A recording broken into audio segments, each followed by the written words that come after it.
saya sampaikan seperti apa sebetulnya. Aduh.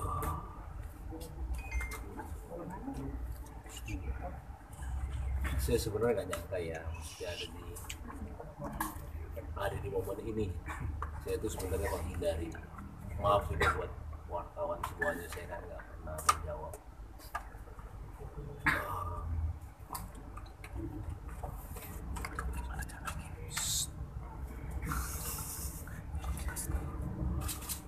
Sebenarnya posisi saya itu sulit.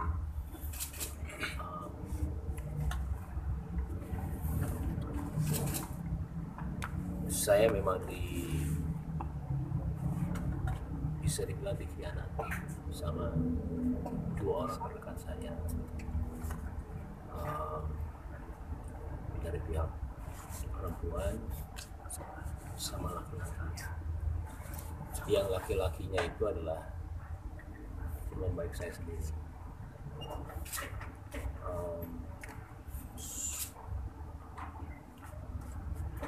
Sebenarnya pas kejadian itu hari pertama saya itu sudah memaafkan, tapi pakai caranya saya lah ya. Dan saya nggak nyangkanya ketika saya mengetahui ada telepon laki-laki itu diganti sama pihak wanita dengan nama laki-laki. Ya kalian semua juga laki-laki ya, ketika ada di posisi itu berat sekali untuk memaafkan, karena maaf, saya tidak tahu mereka itu ngapain. Saya juga tidak mau suzon, cuman dari rantai semua itu, karena ini sudah 1 tahun ketidakjujuran itu ada. Saya sendiri juga kadang-kadang suka nggak percaya. Jangankan kalian, saya juga nggak percaya apa yang terjadi sama saya. Karena saya selama ini cuma menahan semuanya selama 1 tahun. Saya karena anak saya.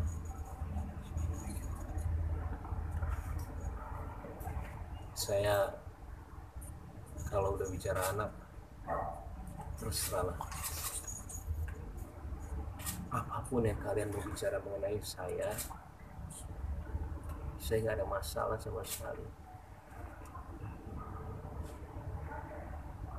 Saya tahan semuanya selama berita itu ada ya. Mau saya dibilang pelit, mau saya dibilang beda-beda dia sama orang lain, mau apapun itu saya nggak apa-apa. Saya cuma mikirin anak saya doang. Saya nggak mau mereka itu tahu masalah ini. Cuma tambah kesini itu semua ketidakjujuran itu ada terus, dan tambah siapa yang nggak ini sendiri ya, maksudnya nggak percaya saya itu mau menyelesaikan secara baik-baik, cuma nggak bisa. Kalaupun saya maaf banget ya, kalaupun saya bicara yang mencari panggung, itu adalah momen saya ketika kejadian itu ada. Saya kasih tahu aja sama kalian semua, saya mungkin dipuja-puja sama semua orang, apalagi kalian ada yang bilang juga kalau saya tidak setuju kalau dia itu pakai hijab. Malah saya mau dia pakai hijab. Pakainya hijab dia itu berbarengan bulannya dengan permasalahan ini. Saya itu juga cuma berdoa mudah-mudahan dapat hidayah, mudah-mudahan dikasih jalan yang benar, itu aja. Saya nggak mau ada dendam sama dia sebenarnya.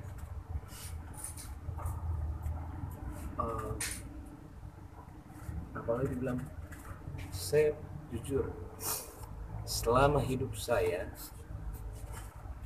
itu baru dibilang pelit sama 1 orang, itu istri saya sendiri. Saya juga sampai bingung, saya nggak pernah dibilang pelit sama orang seumur hidup saya. Kalau saya pelit, bagaimana mungkin saya menafkahi keluarga dia? Tanggungan itu ada di saya. Adiknya kita pekerjakan di sini. Adik yang satu lagi juga saya menyiasati untuk buat YouTube tanpa saya mengambil uangnya sama sekali. Saya bukan saya lebih kayak memberikan, ayo berarti orang tuanya pun tiap bulan saya kasih melebihi dengan orang tua saya. Kalau kalian mau tahu semua di sini, uang saya itu masuk perusahaan, tapi uangnya Paula itu punya dia. Saya nggak ambil Rp1 pun uangnya. Saya digaji dari perusahaan, Paula juga, tanpa saya kasih tahu kalian jumlahnya berapa, dan tidak sedikit. Jadi hasil kerja saya itu masuk perusahaan, Paula.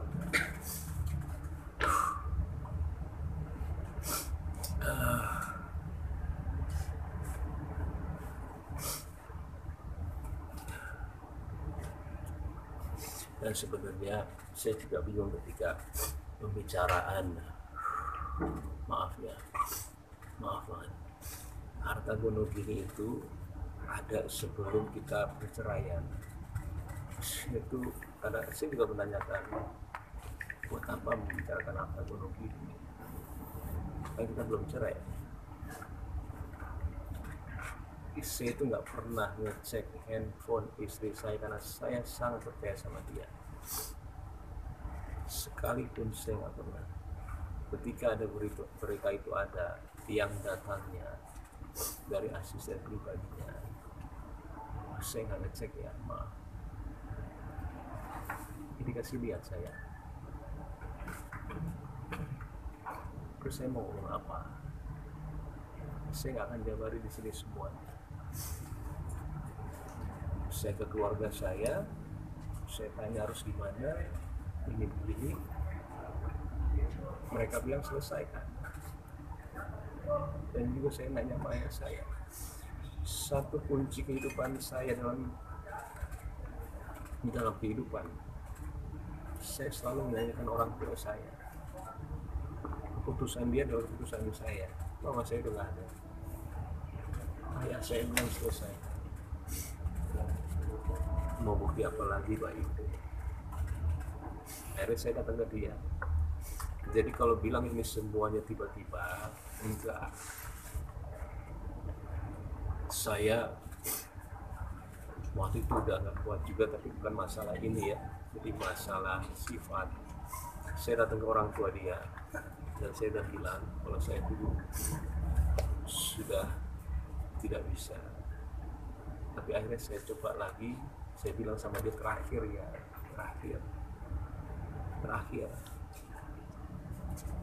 Ya setelah terakhir itu tiba-tiba ya kayak begini. Sekali lagi, mungkin saya tidak akan sering untuk ngobrol gini sama kalian ke depannya. Maaf, saya sengaja sekarang begini supaya clear aja. Saya juga saatnya kali ya, bukan membersihkan nama saya, kayak sampai sekarang saya nggak tahu ini keputusan yang benar atau enggak. Karena kan saya harus bilang kalau memang ada ketidakjujuran itu. Cuma saya minta maaf sama wartawan. Saya juga tahu pekerjaan kalian. Kalau saya nggak mau dibaca, saya kasihan mana saya.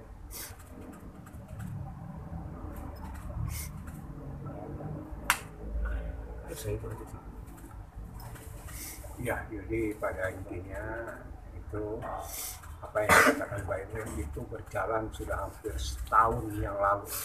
Jadi tepatnya November 2023 itu awal dan sudah dikembalikan, disampaikan, dibicarakan dan sebagainya. Materinya tidak perlu saya sampaikan. Yang penting bahwa di sini ada problem yang luar biasa sehingga seorang suami mengambil sikap mengajukan permohonan cerai tarik di pengadilan agama. Saya pikir intisarinya seperti itu. Permohonannya ada 26 item. Alasan-alasan yang disampaikan oleh Muhammad Ibrahim alias Mbak Ibu. Seperti itu ya, rekan-rekan. Iya, paling itu aja ya. Saya mungkin tidak mau ada pertanyaan, maaf banget, karena akan kemana-mana lagi nantinya. Saya juga tidak benci dengan semua orang yang sudah bilang sama saya apapun itu, even teman baik saya sendiri, karena cerita dia adalah cerita dia. Tapi cerita saya, insya Allah saya bisa mempertanggungjawabkan semuanya, dan saya yakin apapun yang terjadi ke depannya, saya sama pengacara saya, ya kita sudah siap apa yang terjadi.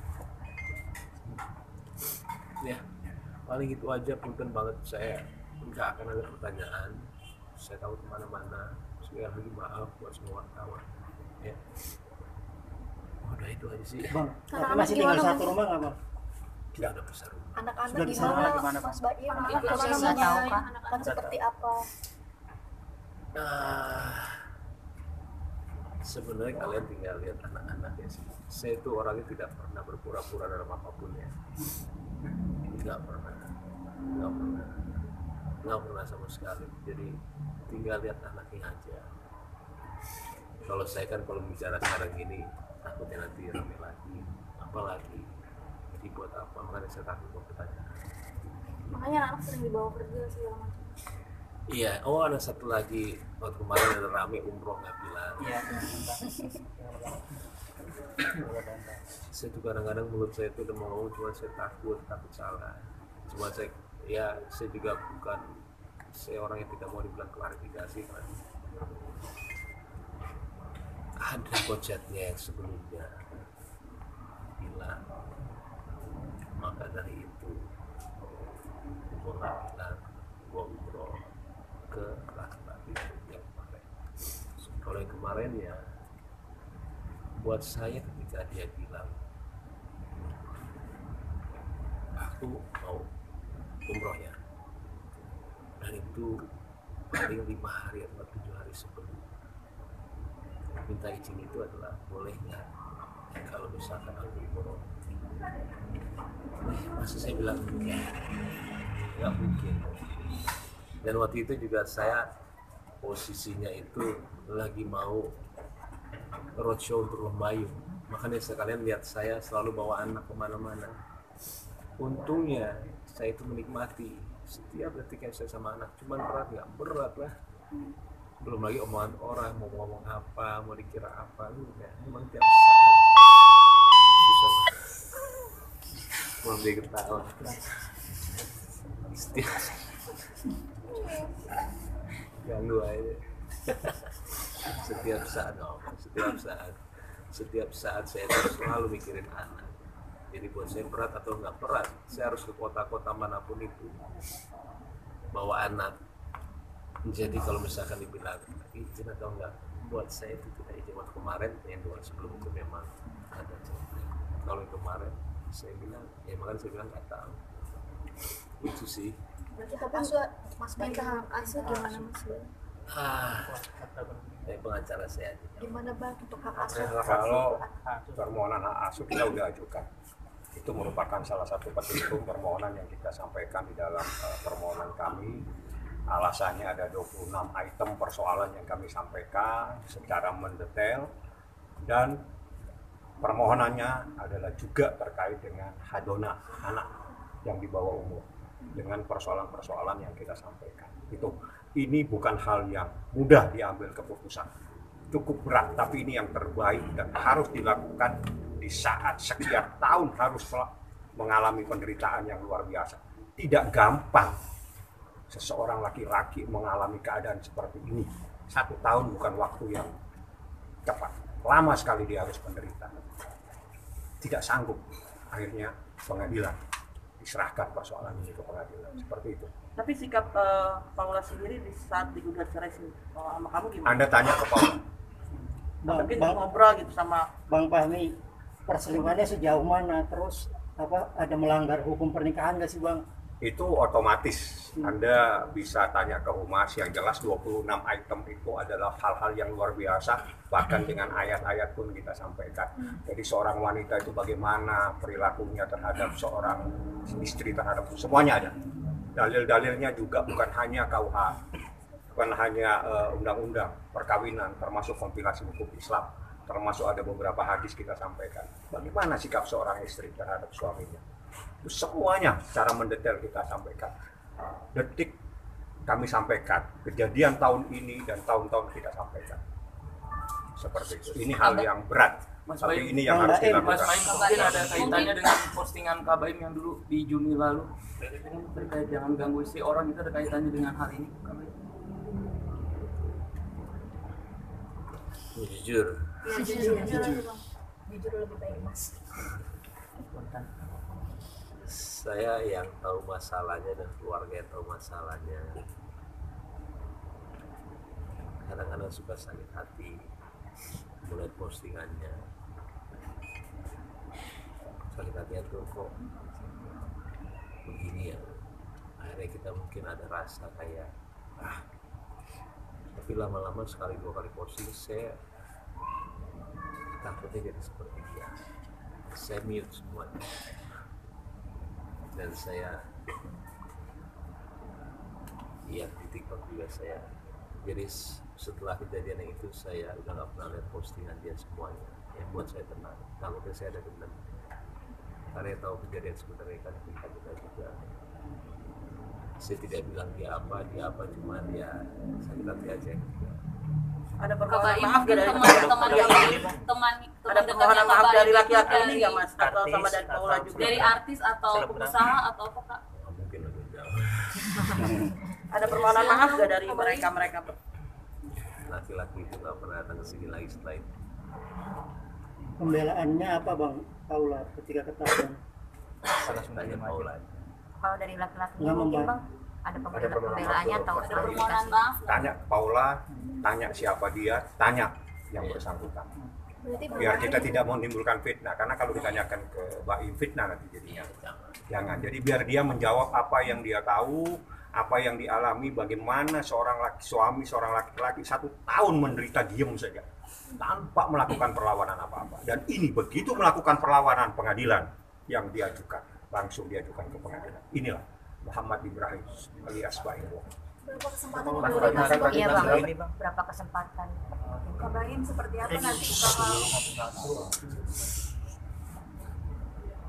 Saya nggak enak. Banyak kejadian, cuma kita ambil yang intisarinya saja. Intisarinya pagar makan tanaman. Apa bang menjadi titik bang puncak untuk akhirnya untuk berani speak up dan berani mengambil tindakan ini bang? Jadi gini, kalian ini baru tahu kecil banget. Saya nggak cerita yang tahu, bapaknya itu baru tahu. Keluarga saya udah tahu semua, orang-orang sini udah tahu semua. Suster udah tahu semua. Jadi kalian cuma 100% baru tahu 17,5%. Saya nggak mau cerita. Ya kita lihat aja nanti perkembangan ini seperti apa. Ya sudah. tapi kenapa akhirnya Mas Baim yang memilih keluar dari rumah? Pertanyaan bagus tuh. Itu dia. Pertanyaan bagus banget. Saya pun juga menanyakan hal yang sama. Tapi saya nggak akan cerita detailnya. Takutnya pro kontra. Tapi saya mengalah. Dan saya sempat menidurkan anak. Jadi saya selalu mendengarkan orang ya. Jadi kepala sekolahnya piano bilang kalau saya itu tidak boleh melihatkan berpisah sama anak-anak sampai 8 tahun. 1 bulan itu saya tidurin anak jam 9, jam 10 saya nungguin dia tidur, saya keluar. Sebulan penuh saya di situ. Sampai ada satu yang saya nggak bisa cerita kejadiannya, saya tidak mau lagi. Saya bilang sama dia, saya nggak mau komunikasi lagi, saya nggak mau ini, nggak mau ketemu, nggak mau. Buat saya sudah selesai. Bang, berarti kan artian saling memblokir nomor dengan Kak Paula dan Kenapa? saling memblokir nomor dengan Kak Paula sampai saat ini. Jadi per bulan kapan bang kabarin untuk keluar dari rumah? Oke, ini pertanyaan udah kemana-mana. Saya nggak mau. Tadi udah perjanjian, sedikit aja pertanyaannya saya nggak mau. Yang penting saya udah Saya jawab ya. Terima kasih wartawan. Akan datang nanti sidang perdana mediasi. Wajib datang untuk sidang karena berdasarkan Undang-Undang Peradilan Agama, berdasarkan surat edaran Mahkamah Agung tentang mediasi, wajib dihadirkan pihak prinsipal, baik perkara cerai maupun perkara yang lain. Jadi insya Allah dia hadir, siap. Itu yang berdua demi anak ya bang. Mas Baim artinya mempersiapkan diri sehingga mimpi buruk ya, artinya harus datang ke pengadilan yang tidak pernah diinginkan, gimana? Saya maaf ya, saya sekarang itu sebenarnya sudah siap apapun itu yang terjadi, sudah apapun itu. Jadi saya percaya aja. Yuk. Makasih Mas Baim. Secara langsung seperti apa Bang Baim? Sudah punya istri, Nanti tanya langsung.